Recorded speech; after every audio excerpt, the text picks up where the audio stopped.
Hoje teremos uma revisão de redação do 7º ano sobre contos e produção digital. Meu nome é professor Gilmar. Primeiro, entender como é a estrutura do conto. Como o conto se estrutura para que você possa produzi-lo. É muito fácil ler um conto. O difícil é produzi-lo, porque o conto é um recorte da realidade que você coloca tons de ficção. É importante entender isso. Porque o contista ele olha para uma realidade que geralmente é diferente da sua rotina, certo? E aí você constrói isso e coloca tons de ficção. Então, primeiro passo, colocar significação. Você não vai falar de qualquer coisa, você vai falar algo que construa um significado diferente da sua rotina diária, ok? Segundo ponto, o texto ele tem que criar uma atenção, ele tem que prender o leitor, ok? Então ele tem que construir uma tensão, um medo. O que é que vai acontecer? Por que está sendo assim? Por que o ator está... Entendeu? Você tem que construir essa tensão em uma intensidade. Porque como é um texto curto, ele tem que ser intenso, ele tem que ser forte, ele tem que dizer tudo em poucas palavras. E segundo, a capacidade de depreender-se do autor, certo? Quem está contando a história não é você, pessoa, mas a construção de um eu lírico. Então são pessoas distintas, ok? Mas professor, como é que eu vou construir o meu conto? Sabendo que um conto ele tem que ter no máximo 10 páginas. Passou de 10 páginas, né? Na concepção francesa, a partir de 25 páginas já é uma novela, certo? Passou de 50 a 60 já é um romance, certo? Eu tenho que entender que num conto há poucos personagens, geralmente 2 ou 3, certo? Você começa com a introdução, você precisa apresentar ao leitor o que é que você está vendo, qual é essa fotografia da realidade, certo? Que você quer falar. Você desenvolve, aí você constrói, né, um passo a passo, argumentos. Tem que chegar a um ponto máximo, onde tudo vai acontecer e tudo vai ser descoberto. É o que a gente chama de clímax. E por fim, o desfecho. Geralmente nos contos, dependendo dos contos, os desfechos são bem simples, até acompanhando a realidade. Porque a realidade não tem muitos finais felizes ou finais surpreendentes. Claro que vários contistas, como Guy de Maupassant, Lígia Fagundes Telles, Machado de Assis foi um grande contista, que não é muito explorado Machado, mas Machado foi um dos maiores contistas da literatura brasileira. Lígia Fagundes Telles com seus contos de terror, certo? E aí os desfechos eles acompanham aquela realidade simples e monótona. Alguns não, alguns conseguem surpreender.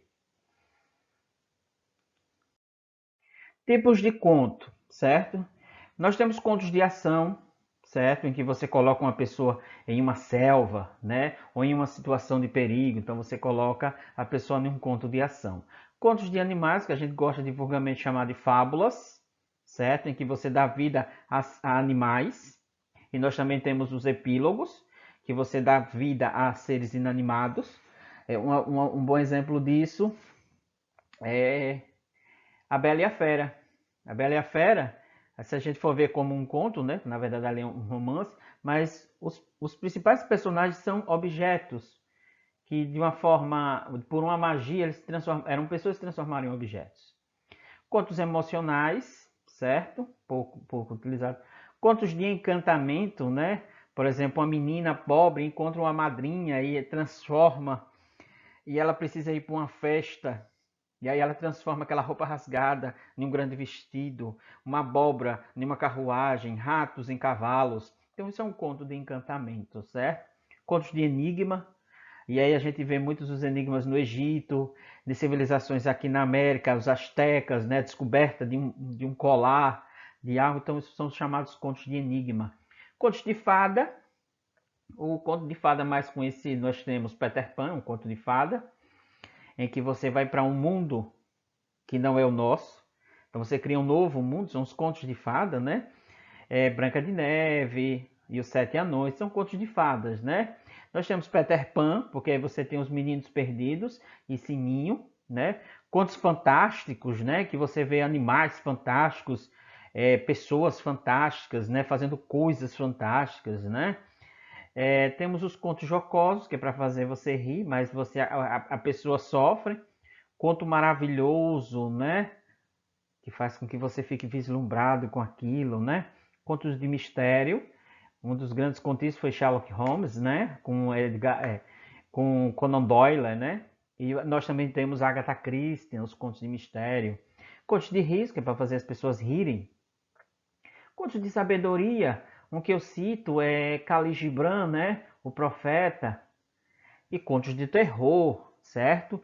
E aí que temos os lobisomens, temos todas as assombrações possíveis, tem que ter morte, certo? Então são esses os tipos de contos mais colocados.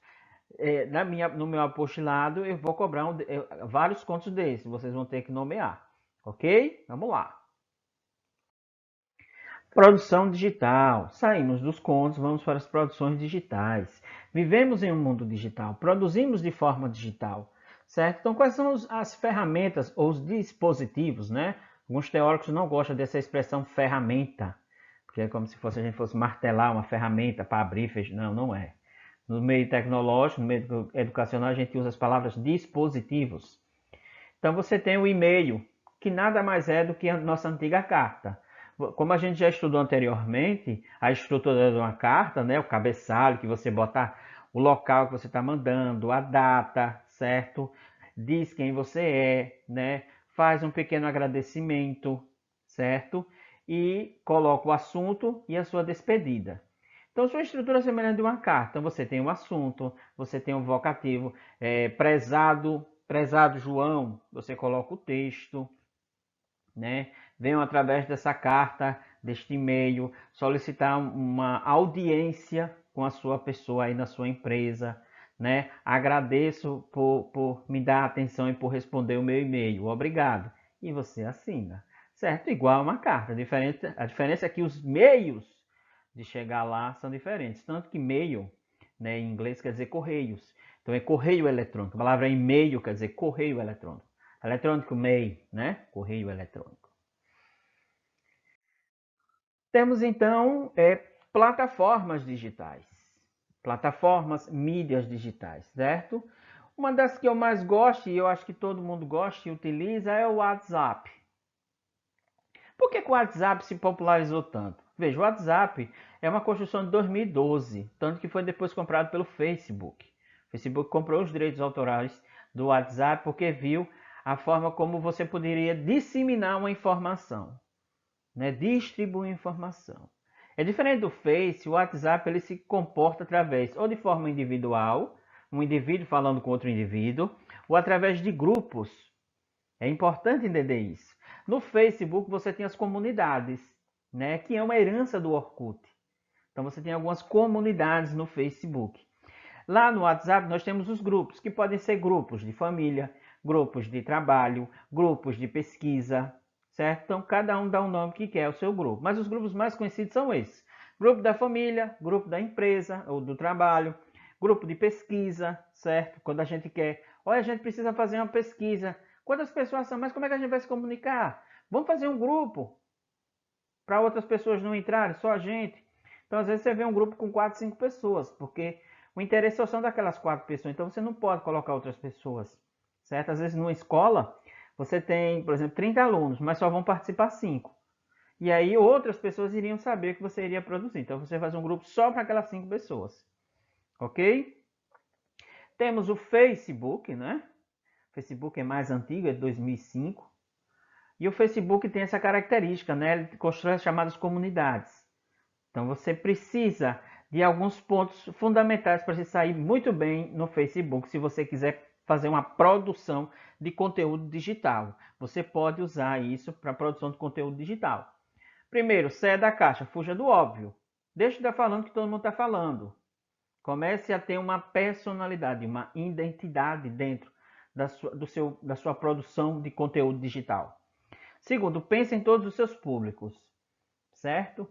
Eu tenho 14 anos, eu tenho 20 anos, certo? Quem é que eu quero alcançar? Os objetivos do que eu vou falar vai alcançar quem?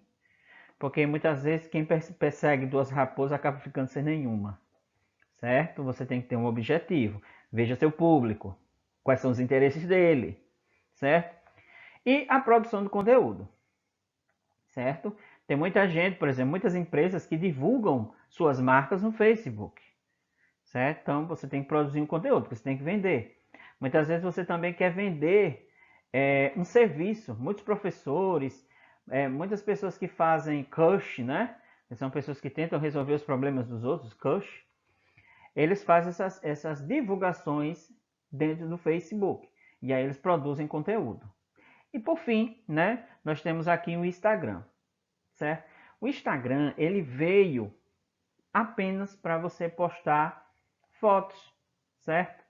Imagens, essas coisas. Mas ele ganhou uma dimensão muito grande.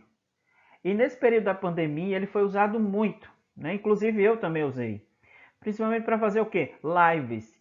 Que é o quê? Às vezes é uma discussão que você quer ter com outra pessoa, você quer fazer um show. Muitos artistas fizeram shows através de lives. Esse processo de ter pessoas acompanhando acaba acontecendo a monetização. Você acaba recebendo por isso, pela quantidade de visualizações, de pessoas que estão vendo, certo? Outra coisa é como prender a sua pessoa, né? Porque geralmente você só tem 1 hora.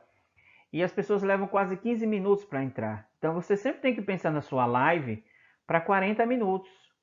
40 minutos uma live. Porque 15 minutos é só para as pessoas entrarem. E aí você tem que distrair, conversar, falar com as pessoas precisam se sentir interagidas com você. Você tem que dar um feed, né? Você tem que dar uma resposta, você tem que ir pro direct, às vezes, quando ele quer falar depois, alguma coisa, manda no direct.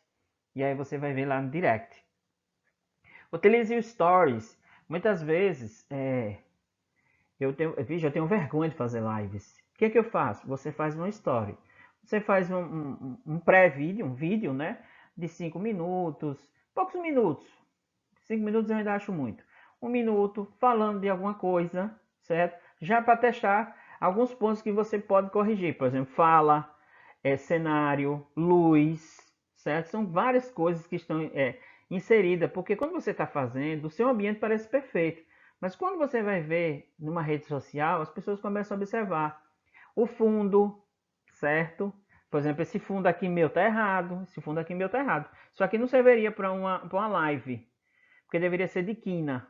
Então, não tem como fazer. Eu deveria estar em uma quina de parede, porque você não tem noção de profundidade, certo? O ideal é que você faça em uma quina, certo? Luz, observe que eu uso luz, observe que tem essa luz aqui, porque eu uso, né, uma luzinha aqui de frente. Observe o que acontece quando eu apago. Veja como fica. Olha, tá vendo como fica escuro? Veja, tá vendo? Olha a diferença agora. Use fones. Use fones. Sem o fone, o som fica diferente. Olha, veja como fica sem fone. Observou que a voz ficou diferente? Certo? Então use fone para você fazer. Então você começa a corrigir isso através dos stories, porque o story é uma coisa de 24 horas, acabou. Uma coisa bem interessante sobre as lives é que as lives elas só duram 24 horas. Então as pessoas, por quê? Porque você se dedicou para aquele momento. Certo? Uma live é isso. Lembre-se do feed, de dar as respostas às pessoas. As pessoas precisam interagir, certo? Isso é um Instagram, isso é uma live. Isso não é um vídeo, certo? Use as hashtags, certo? Para falar alguma coisa, defender alguma coisa, hashtag Viva a Vida. Poste nos melhores dias e horários. Também depende do seu público. Tem um público que é mais de dia, tem um público que é mais de noite. Veja quem é seu público. Ok? Gente, eu espero que essa revisão tenha ajudado a vocês a fazer a nossa atividade avaliativa, certo? Recorra a ele para poder responder algumas coisinhas, ok? Eu espero vocês na próxima aula.